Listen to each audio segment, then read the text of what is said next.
Hello again from my front porch. It has been a really warm few days here in Iowa. This last week, actually just yesterday, I was going to say this last weekend, but today's only Monday, so yesterday, Sunday, I went out and did some kayaking. I haven't done that in 3 or 4 years, and didn't wear my sunblock like I should. So the legs, you can't see them because I'm wearing the khakis. The legs are a little sunburned, so I'm being careful about those. I'm not wearing jeans. But also earlier in the weekend, Saturday, I had an opportunity to sing National Anthem again. Now, I do a lot of anthem singing that I don't talk about here on the front porch. So some of it I do, and it's not that I'm bragging about it, but I'm proud of it. I'm honored to get to do it. Now, I'm not proud that it's like, oh, I got to sing National Anthem, but it's more, I genuinely do consider it a great honor to be asked to do that or be allowed to do that. And so, to me, it's special. It's a big deal. And so this one, though, was again for the Des Moines Menace, our local soccer team in Des Moines. And the reason that I'm bringing it up is because it's outdoors. I've kind of alluded to this, I think, in the past, but I have video evidence this time that I'm going to share with you, and you can experience a little bit of it yourself.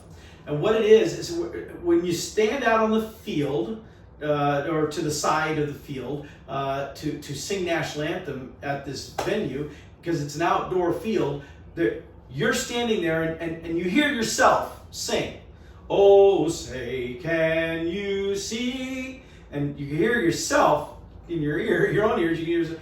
But then you're holding the mic, there's just a little delay for it to come out of the speakers up on the scoreboard and that sound to make it back to me. And there's a little bit of that. I mean, when I sing at the Iowa Cubs, you get a little bit of that, but it's not terrible. It's like just a little reverb kind of effect. It's not that big a deal.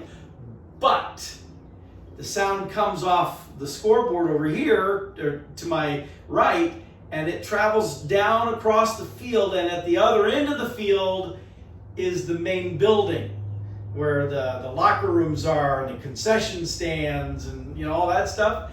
And it's a solid brick wall. And that sound comes from the scoreboard across the field, across me. So I'm singing, "Oh, say," and then just slightly, "Oh, say," okay? And then it goes down here, hits this brick wall, and ricochets right back at you. So it's, "Oh, oh, say." That's what it sounds like when you're out there. So you hear yourself singing, you hear a little echo over here, and a serious echo coming from over here. And it really messes with your brain while you're trying to sing. And the very first time I experienced this actually was at a Drake. Was it a Drake game? It was at Drake's Field. Now that I think about it, maybe it wasn't a Drake thing. It may have actually been for Des Moines Menace or something like that. But again, it was an outdoor field, and it was the very first time that I had sang in that kind of an environment. And it just, it turned horrible. I don't know that I might have a recording of that somewhere. If I do, maybe I'll dig it up and insert it here. "Oh, say, can you see by the dawn's early light what so proudly we hailed at the twilight's last gleaming, whose broad stripes and bright stars through the perilous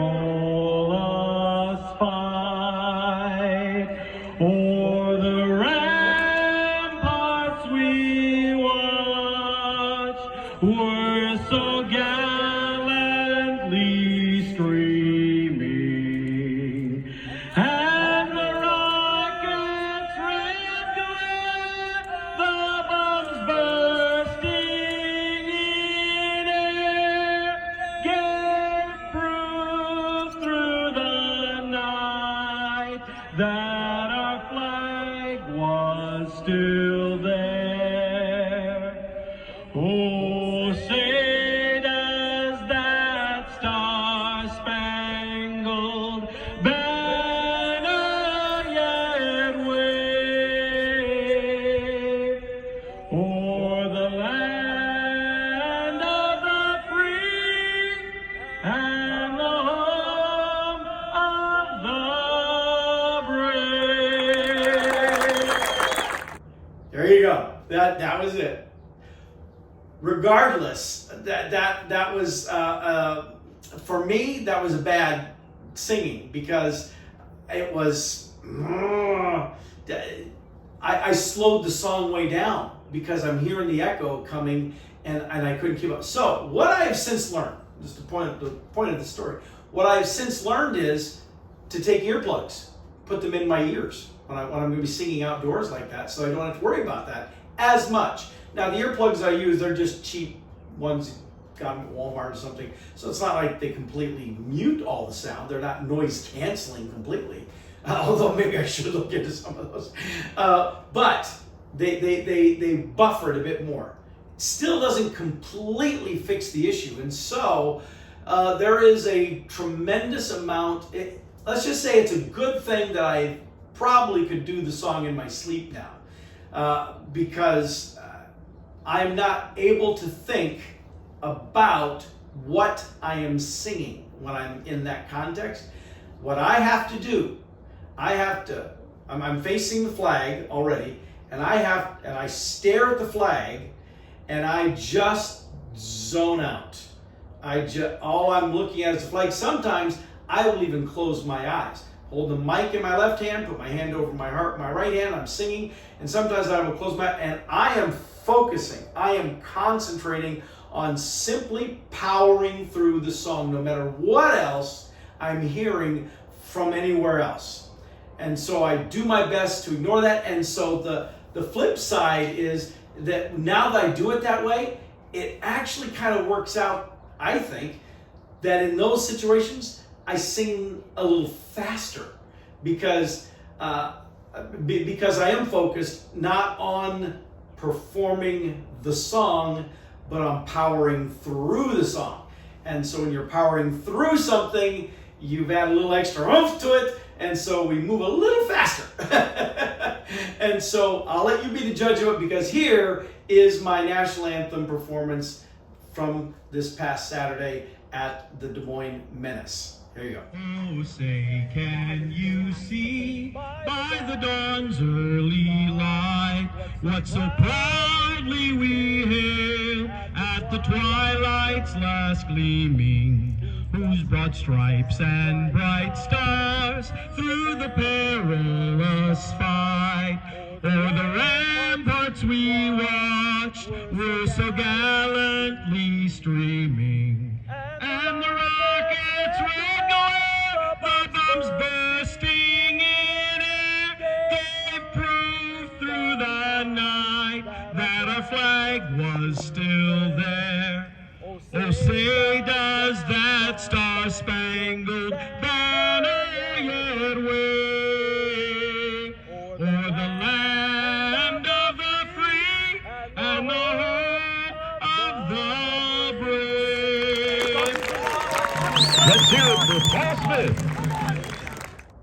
Now you see, I think that the actual main performance part worked well, but did you hear what sounded like somebody else behind the camera or trying to sing along? That was not somebody else trying to sing along. That was me trying to sing along. That was where the filming was done from was out near me, and so this time I was able to capture a little taste of that, so you got a chance to hear a little bit of what I'm hearing when I'm out in that context. And it is weird. It is. Now, don't get me wrong, I'm not complaining. I love going out there and singing Des Moines Menace, and any outdoor place like that, I absolutely love to. I don't turn away from it. You just got to prepare differently for that. You just know that you're going into an environment where that's going to be the reality, and so that's, again, why I have the earplugs to put those things in. And it helps. It really does help actually quite a bit. But it creates an extra challenge, a challenge that most people would not understand, would not relate to. They'd be like, what's the big deal? You know, you just go out and you just sing it, right? Well, those are people who actually don't sing it.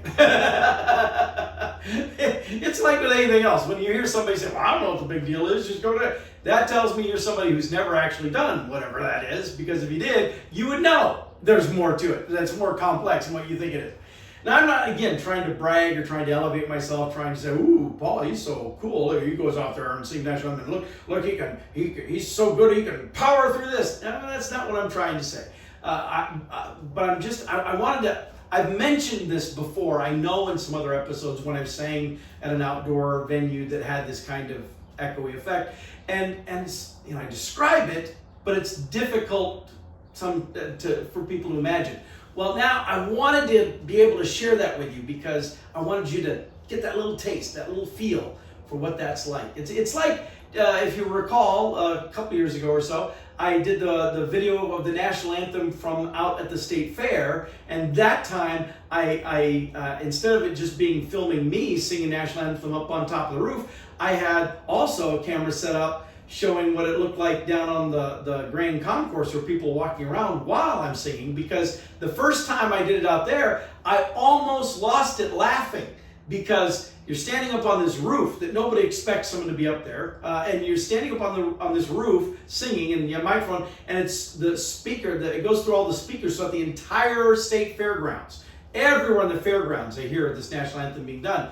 Now, the gates open at like, I think, 8 o'clock or something, and they don't do the National Anthem until 10 o'clock. So there's a lot of people who are already there by the time they're doing National Anthem, and they're going to the stands, they've got their food, they're buying their stuff, they're you know, getting all their souvenirs, they're walking all over the place, and you get up there and you start singing, and thankfully, people are respectful. They take it serious. So, you know, they know. You hear the anthem, you put your hand over your heart, look at the flag. But the problem is, when they're down walking on the Grand Concourse and I'm up standing on this roof, they don't know where I am.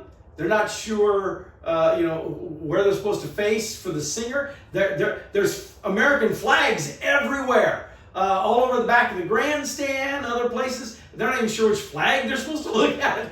And so you start singing, and there's all these people walking around. They're just walking, all of a sudden they clue in, oh, it's the National Anthem, and they go,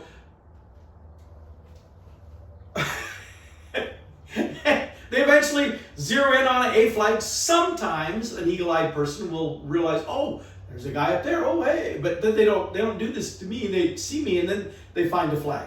And there's a flag where I'm singing. There is also a person standing over on the other, balancing out. I'm here, and there's a flag over here, so that, you know, the people are able to look at that flag on the roof if they look up.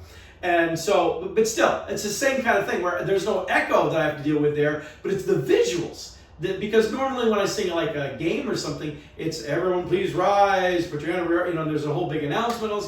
Well, you know, the state fair context, very different. And, you know, people don't really stop and pay attention until I've started singing.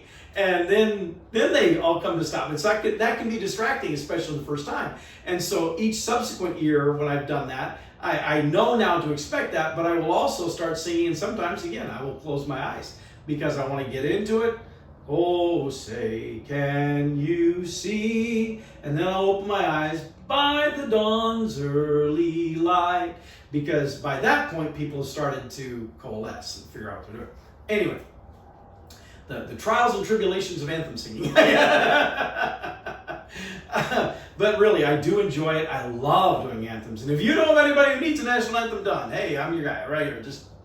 I can also do the Canadian national anthem. I can also do the English national anthem, which is also apparently the national anthem in Bermuda.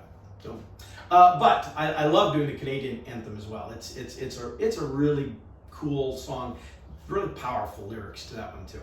So anyway, that's it. I just had to share with you the anthem echo effect, so you could, you know, really connect with that, understand it, have sympathy and pity for poor Paul.